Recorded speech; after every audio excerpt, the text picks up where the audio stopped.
Discovering myself.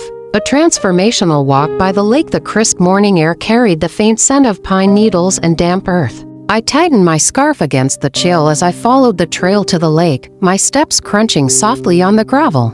I hadn't been here in years but needed its peace today. Life had been relentless lately, and I felt I had lost myself. This walk was my way of pressing pause, of reconnecting with the person I used to be and still am somewhere inside. The lake came into view, its surface smooth like glass, reflecting the blue sky and the surrounding trees. It felt like an old friend welcoming me back, offering quiet reassurance.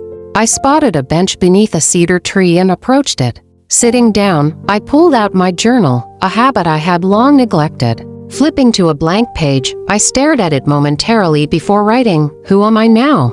The question lingered, weighty yet necessary. I wasn't just asking about my roles or responsibilities. I wanted to uncover the core of who I had become. Memories surfaced as I wrote.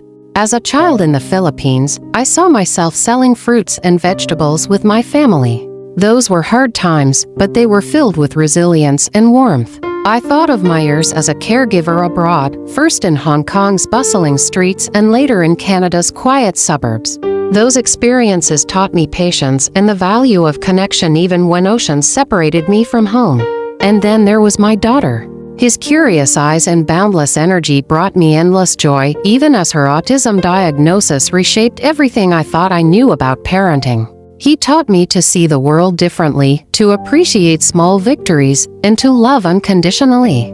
A gentle breeze stirred, creating ripples on the lake's surface. I watched as the stillness broke and reformed, a reminder of life's constant ebb and flow. I wrote for words in my journal: resilience, connection, compassion, and growth. These weren't just qualities I admired, they defined who I was. Each challenge I faced strengthened these traits within me. As I reflected, a bird landed on the bench beside me. It tilted its head as if curious about my thoughts. I smiled and whispered, "I'm here to find myself." The bird chirped once before taking flight, its wings cutting gracefully through the air. It was a simple moment, yet it felt profound. Nature had a way of grounding us, reminding us of our place in the grand tapestry of life. Closing my journal, I stood and walked to the water's edge. The cool breeze brushed against my cheeks as I let the stillness sink into my soul. Discovering myself wasn't about finding something new but remembering what was always there. I turned back toward the trail, feeling lighter than when I arrived. The lake offered me clarity and a sense of peace.